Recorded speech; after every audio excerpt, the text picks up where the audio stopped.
Hello everyone, it's Jamro's Electronics Solutions again. We're here today with a simple short video.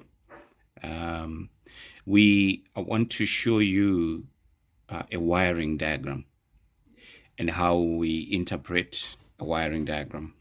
Okay, so what we have here, we have a fuse box here. Okay, and you see this dotted line here. What it means is there are more fuses in here, but for the purpose of this illustration, they have only shown us this 60 amp fuse. Okay, that's what we are interested in what we are showing you right now. But there are other fuses that are in here. All right, so a dotted box shows us that, tells us that there is more, but we are not showing it. Okay, here we find another dotted box, a big one. It's calling it central junction box. That's what they call it. So this is a big central junction box, and in this box we have a relay in here that is an injector relay. Okay, this is an injector relay, so it's called here PCM module relay, but it's responsible for these injectors that you see. That's injector number 1, number 2, number 3, and number 4. Okay, so every time we see a dotted box, we know that if we go to the actual car, we will see more than what we have. That's the same here. This is the engine ECU. They call it a powertrain control module. That's the engine ECU. It's dotted as well because they are only showing us 4 wires here. This thing could be having about 100 and something pins. Okay, but in this moment, they're just showing us what we want to see, which is the 4 wires that go to these 4 injectors. So I hope you understand there. Okay, where you have a solid box, when you have a solid box, it means that that's what you see is what is there. Everything that you want to know is in there, right?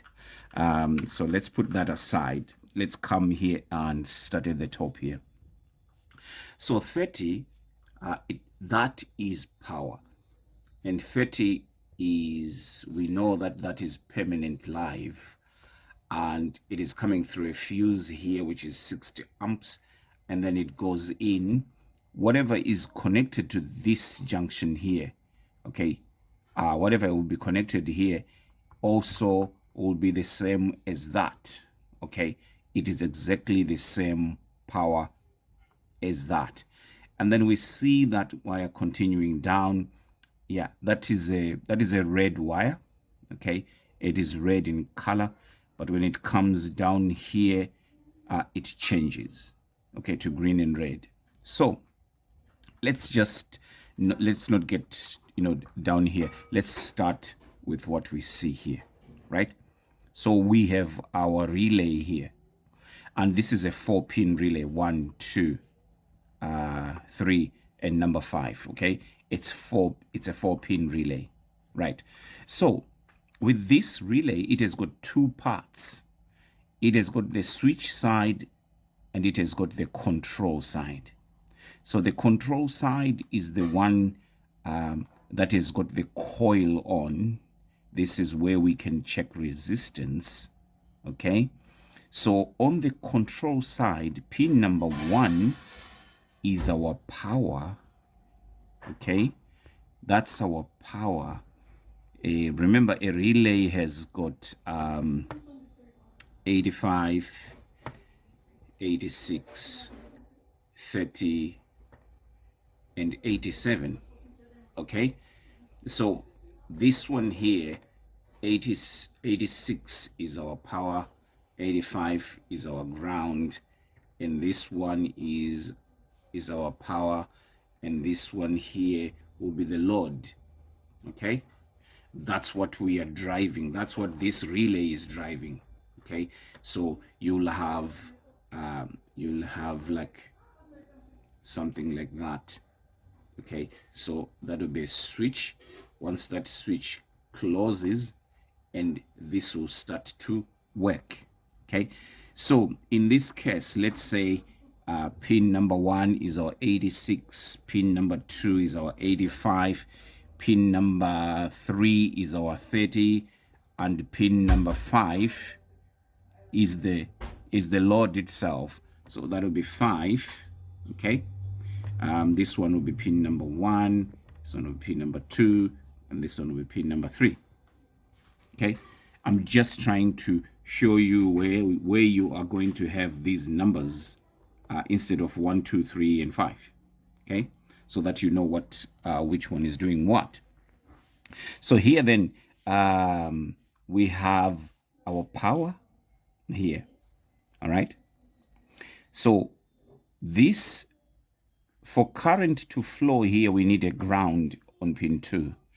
And that ground, it is switched ground. It is turned on by the power control module. Inside the power control module, we have a driver. Okay, so we have a ground driver that will provide ground here. And when that ground is provided to pin number 2 by the power control module, now current is able to flow from pin number 1 to ground. Once current starts to flow, you know then that this coil here is going to create a magnetic field. There will be magnetic lines of force created now on this coil. And when that happens, okay, right, if I so that I don't confuse you, what you see here, this is a resistor. Okay, this one is a resistor. That's not the coil that I'm talking about. This is a resistor that suppresses the spike. Okay, once current is disturbed, it suppresses the spike that takes place due to induction, which can actually damage this ECU here. Okay, so you can have a resistor or you can have a diode. Okay, so if you check your relays, you'll find a resistor or a diode, and the purpose is to protect that module here. So the coil that I'm talking about is this one here. This one is just a resistor here. Okay, I hope that is clear. So when the coil current flows to ground, magnetic field is formed. That magnetic field has got strength to pull this switch here. Bring that here. Okay, bring it here. Once bring it here, now let me explain. This current that we see flowing to ground here, it's a tiny current. But this one here, it is huge. Okay, this is huge. This is just tiny, right? Before I forget, if your injectors are not working, let's say you don't have power on these injectors, all of them, okay? You can start from the injectors going up, or you can start from this side going down. You know, it doesn't matter, okay? So let's say we start this side. What we want to do is we want to check our fuse. Fuse is fine. We come here, and then what we want to see here, when you are using a test light, or if you are using your multimeter, you are going to find out you need 2 powers on a relay. So if you find one, you know you have a broken wire or something has happened. Because remember, when you're testing, you have to remove your relay and then you test, the pins where your relay go into, and you want to find a 12 volt here. You also want to find a 12 volt here. Okay, so your pin 86 should be 12 volts. Your pin 30 should also be 12 volts. If you find one, you know straight away that you have an issue. Go check and see there is a problem.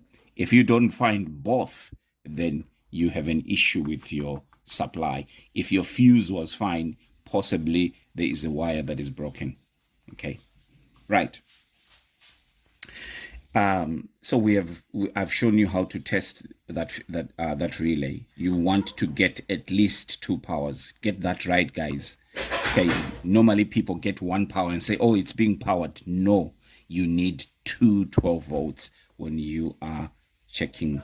So if it's a 24 volt system, you need 2 24 volts. Okay, so now we left at a point when I was saying that switch is pulled by the strength of the magnetic field. Okay, and that switch is pulled against a spring. So once the magnetic field is removed here, how do we remove the magnetic field here? The ECU stops supplying ground. So once the ground is taken away by the ECU, the spring now is the one that forces. Okay, the spring will force this relay switch to open. Okay, what closes it is the strength of the magnetic field. What opens it is a spring. And guys, sometimes that spring breaks. Okay, that spring breaks sometimes. So we'll get to how we test a relay. Okay, one of the things that you can do with the relay is to come to pin 1 and pin 2, and then check the coil for resistance. Trying to think, roughly around the 80 ohms thereabouts. That would be good for most of the relays. So okay, let's see now. Once we close that switch, this big current flows. Okay, it will flow, and when you see a dot like that, what it means is this wire and this wire, they are soldered together. Let me use that word. They are connected together. Okay, when you see a dot, it means that they are connected. So what is in this wire should be in this wire, should also be in that, should be in that one, should be in that one, because of the dots. Okay, wherever you see the dots, you know that that's a connection. That's clear. So that comes in. So now your pin number 1 on the injectors, your injector has got 2 pins, 1 and 2, 1 and 2, 1 and 2, 1 and 2. So once we close this switch here, what we have done, we now supply power here. So ignition key on, ground supplied, close this one here. I have seen, let me warn you here, I have seen on some of the Vauxhalls that I know a Vauxhall Vectra, it's a 2-liter, year 2000. Okay, it's a 4-cylinder petrol engine. What happens is, when you have got key on, you'll not have anything here.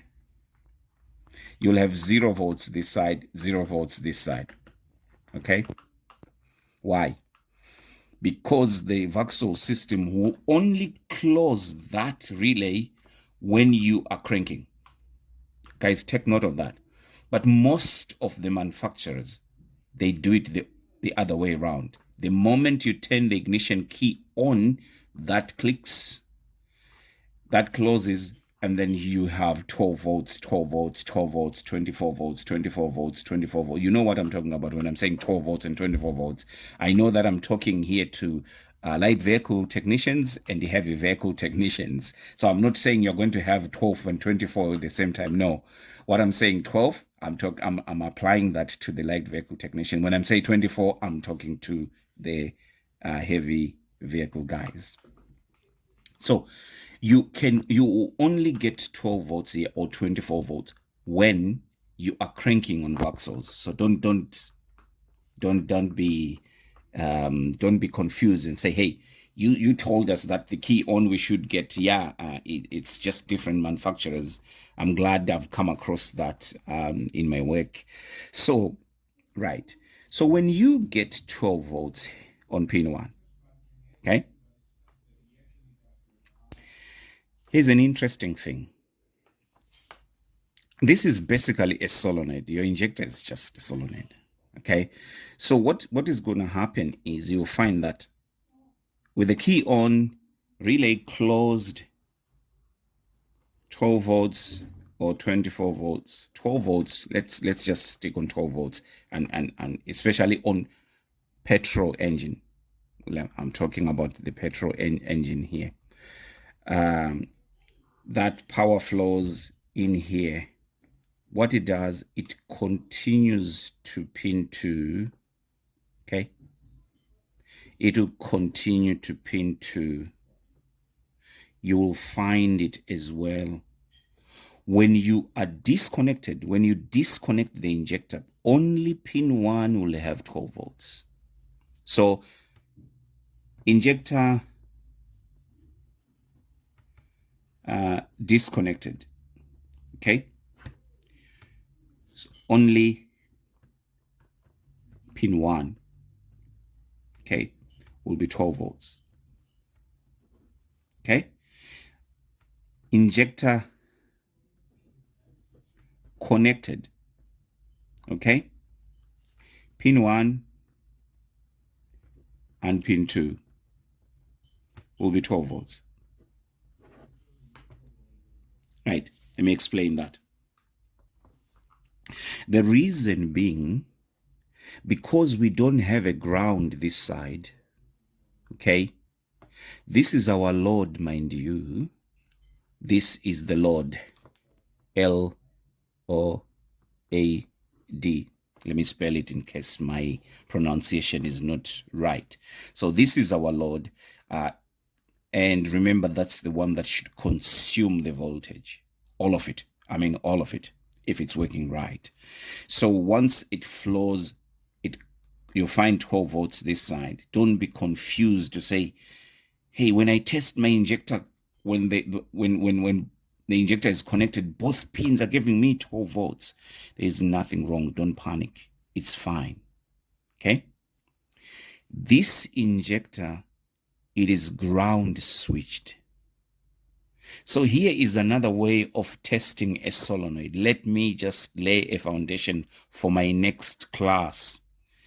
By the way, gentlemen, I am thinking now of having live YouTube's live streaming on YouTube, okay, where I try and teach these things to you. So if you don't mind, please, when you see this video, tell me what day, what time suits you, so that what I will do, I'll collate all that information and then come up with a day that suits the majority of the people. Okay, because I want to have live streams now on YouTube. I haven't been using that channel, but I'm going to start using it right now.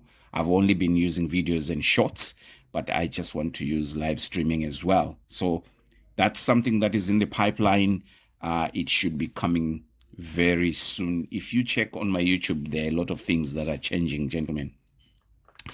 There is now a button there that you check all the buttons there, guys. Okay, I'm not appealing for money. I am not. If there is a button there that YouTube has now allowed me to, people to utilize it. If you want to say thank you, look, this is entirely up to you. But there is a thank you button there, guys. You can check it yourself and see if there's anything that suits you there. So, like I was saying, this is a solenoid. So when you are working with a solenoid, get this principle right, gentlemen. When you're working with a solenoid, when you disconnect a solenoid, you find power on one side ground on the other. But when you connect that solenoid and then you find power on both sides, huh?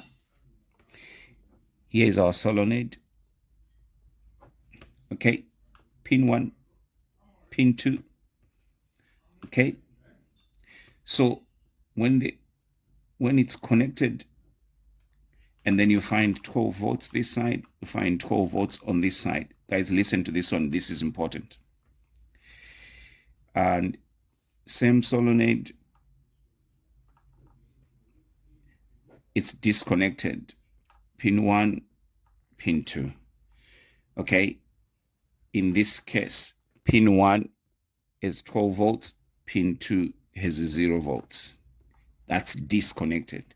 But connected, you have got power on both sides. Gentlemen, listen to this one. I know this one will help you to test any other solenoid. Okay, listen to this one. So we have got 12 volts with the solenoid connected, or your injector connected.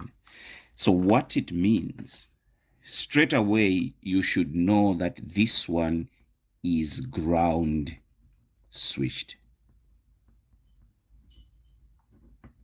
Okay, when you find 12 volts on both sides and it's connected, when it's connected, it means it's ground switched. When you find 0 volts on both sides when it's connected, it means that power switched. Get that one right. All right. I'm waiting for questions. There you go, Brighton. You were asking for solenoids, Mr. Mtonodza. There is an explanation there. I hope you'll enjoy this one. 12 volts on both sides, ground switched. That's when it's connected. 0 volts on both sides. Okay. That's power switched. Right. Let's continue here. So, yes, you're going to get 12 volts here. 12 volts this side. But the moment you turn that ignition key to start position, when you put it on start, okay, that's when the difference, that's when things are going to start happening. Now, this power control module is going to supply ground to pin 2. You still have your power, supply ground to pin 2. Now current can flow to ground, then this thing will work. Okay, current now flows to ground. Current will not flow until it doesn't matter if you have the power, it needs a ground to complete the circuit. So now you have completed the circuit because the ECU is now firing our injector number 1. Okay, so we fire injector number 1, we fire injector number 3, we fire injector number 4, and then we fire injector number 2. So our firing order, 1, 3, 4, 2. Okay, once the ECU fires this one, the rest follows the firing order. So, but for it to open that injector, sorry, I'm saying firing as if I'm talking about a spark plug. This is an injector.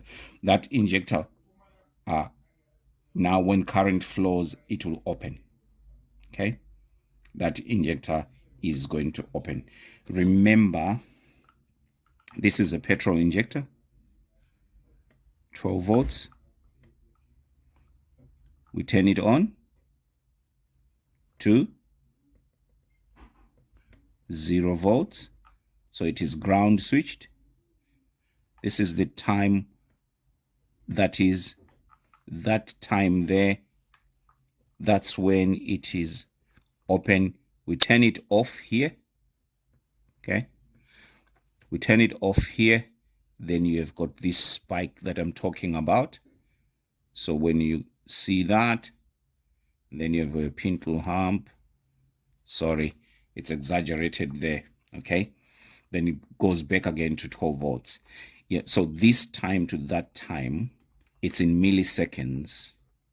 Okay. That's when the injector is open. That will depend on whether you're idling or you're asking for power. So ground switched, we turn it to 0, and for the duration of this period here, this is time. Okay, this is time. Going up is voltage, okay, or amplitude. So this is the period of time in milliseconds that the injector is going to be open, and then we turn it. Once we collapse the magnetic field by removing this ground, the ECU removes this ground here. That power stays on. It removes the ground, so that collapses the magnetic field. Okay, so you'll find that some of the injectors, they will have, is it a diode that can actually cap this spike here. Okay, some of them you'll find they'll be to about 35 volts. Okay, some of them will go up to about maybe 70 volts. All right, so that's how these injectors are switched on. So let me recap what I've been saying. Okay, I said we've got permanent power here because this is 30. This is battery power. It comes to the relay. It sits here, right up to here. That's battery power. Whether the key is on, whether the key is off, that is battery power. Okay, this will only be linked to the injectors when we have power flowing through, okay, through the relay coil to ground, of which I say the ground is provided by the ECU. Okay, once the ECU provides power, this coil now is energy as current flows, and then we've got a magnetic field that closes the switch. And now, only now, we should have now in this wire here, this is green and blue. We should now have power, and that power, once this wire has got power, it means that that wire and all of these pin ones, they all have power. Okay, so if you find that there's power on pin 1, power here, there's no power here, you know what, don't come this side, start after.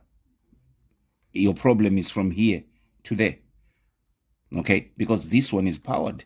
Do not come and check this side. You're wasting time. Just check this injector number 4. That's what you want to check. That from there to here. That's what you're looking for. All right.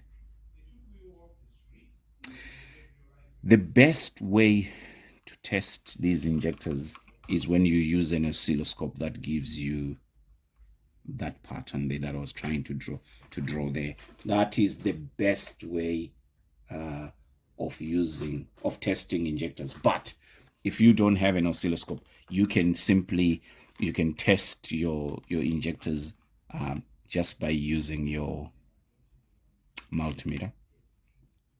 Right. I hope that you are going to enjoy these. So before I go, let me just say this. If your injector is not working, you have got power, you have ground. So the problem is with injector. Please check for resistance.